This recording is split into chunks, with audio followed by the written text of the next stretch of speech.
สวัสดีทุกคนยินดีต้อนรับเข้าสู่ซองเกมเมอร์โจ๊กเกอร์คือวันนี้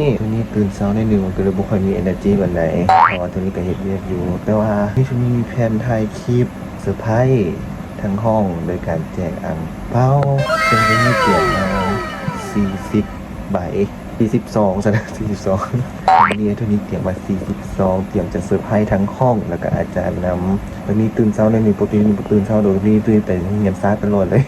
บุคคลมีเพลงสังเกตรถตาแบบลอยคือคนกินเบียร์มาเนี่ยนะประมาณนั้นตอนนี้ก็สิเตรียมตัวไปเงียนแต่ตัวนี้ยังคิดอยู่ตัวนี้สิถ่ายจังใดก่อนเพื่อบ่ให้เป็นการสปอยว่าตัวนี้จะแจกเป้าแบบนั่นแหละเมื่อนี้เนี่ยตัวนี้มีวิชาภาษาลาวซึ่งภาษาลาวเป็นครูประจำห้องของแอนโทนี่เองอาจจะว่าบุหูเรื่องอย่างเดียวเพราะตัวนี้บริทายคลิปมาโดนเพราะช่วงนี้ตัวนี้พอมีเวลาเลยด้วยกันเดี๋ยวเฮียนกันโอ๊ยลืมแล้วเทศจริงๆวันนี้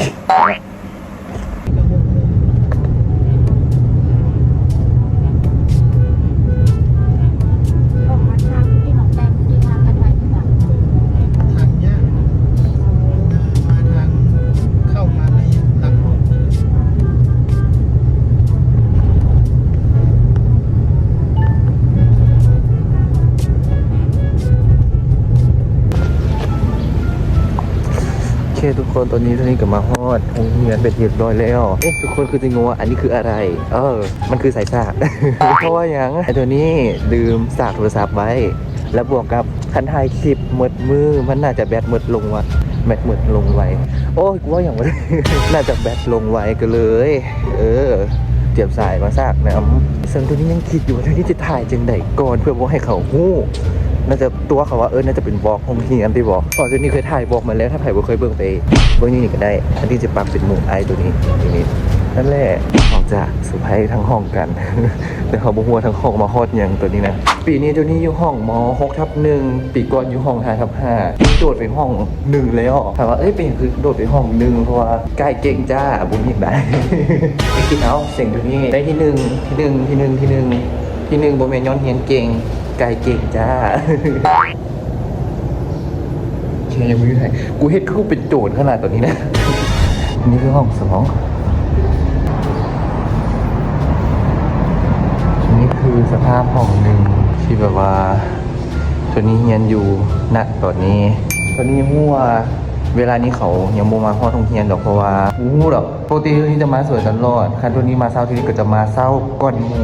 นี่คือบนนางของแอนโทนี่ตอนนี้ขออนุญาตไปสร้างแบทก่อนแล้วเจอกันใหม่ละกัน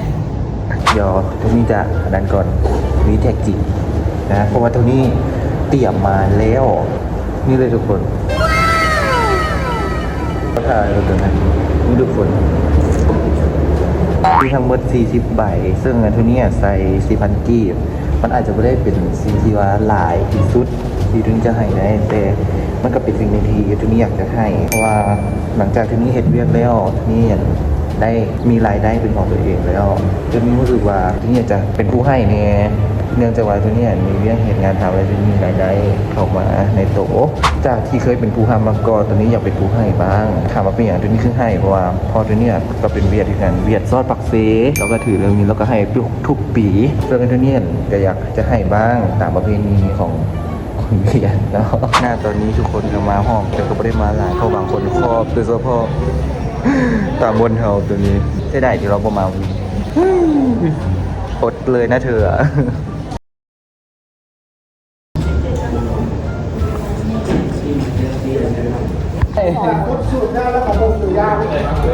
ขอบใจอาจารย์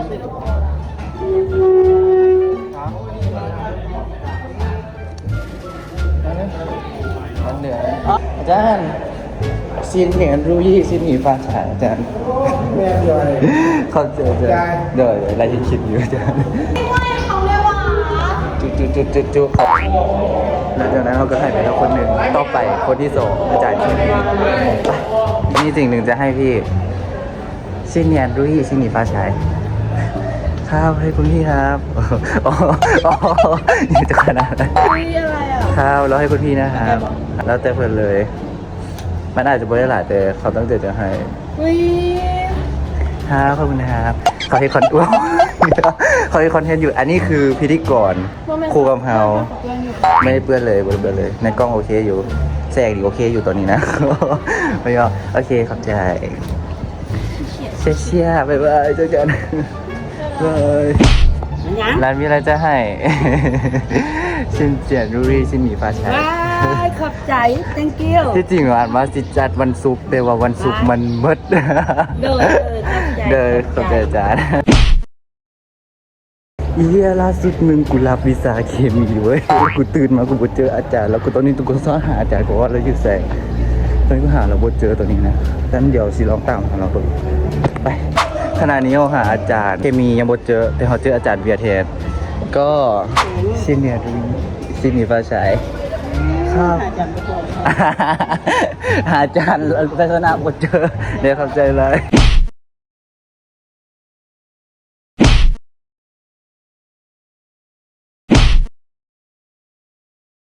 อันนั้นทุกคนเขามีอย่างที่บอกเนื่องจากว่าวันซุกร์มันเป็นมื้อพักแล้วมันถึงมื้อกุจีนพอดี มันก็เลยบ่ได้จัดตอนนั้นแต่ก็อยากจะอวยพรให้ทุกคนมีสุขภาพแข็งแรงปรารถนาสิ่งใดขอให้ได้สิ่งนั้นซึ่งเขาก็มีสิ่งเล็กๆน้อยๆให้นั่นคือเขาสิแจกอังเปาให้เขาสิแจกอังเปาให้เขาสิแจกอังเปาให้เขาสิแจกอังเปาให้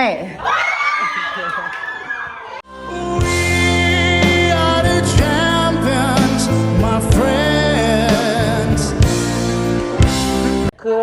สำหรับทุกคนมันอาจจะไม่ได้หลาย แต่เขากะอยากจะให้วันนี้เขาให้อาจารย์ฟิสิกส์แล้วให้อาจารย์สมสนิทแล้วให้อาจารย์สุวรรณอาจารย์เนี่ยก็มาลายวันกับอาจารย์เวียดมาแล้วเหลือแต่พวกเพื่อนที่เขายังไม่ได้ให้ตอนแรกเขาว่าเขาจีท่าให้อาจารย์คำมอนมาแล้วก็เนียนแล้วจะค่อยให้ แต่เราบ่มา โอเคเดี๋ยวเขาจะแจกให้แล้วกันเดี๋ยวนี้เขาจะแจกแต่ละคนแล้วกัน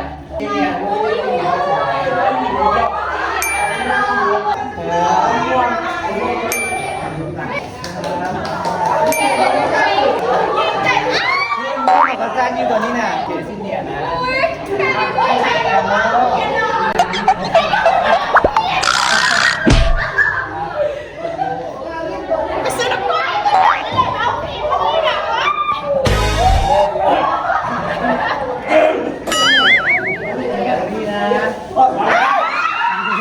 君の虜になってしまえばきっとこの夏は充実するのモード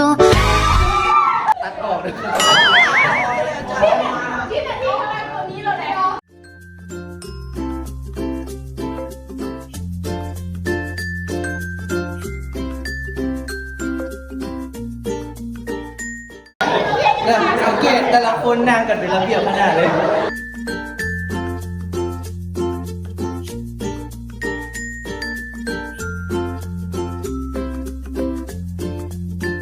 ปวดเสื้อออกก็ได้ที่หมด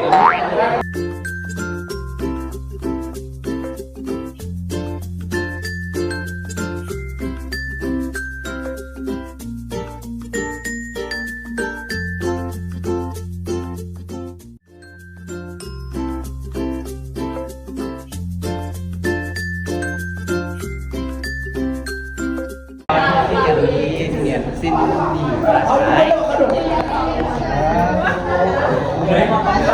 วันนี้เนาะคือเสียดายแฮงที่ต่ำมนโมมากดได้ไปเลย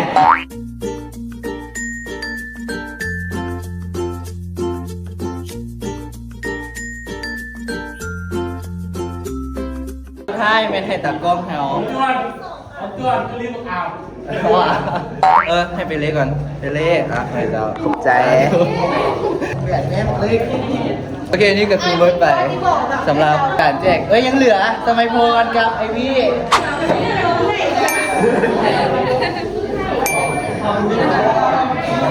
ตอนนี้ก็น่าจะครบแล้วมั้งน่าจะครบเรียบร้อยแล้วโอ้ยไทยไหน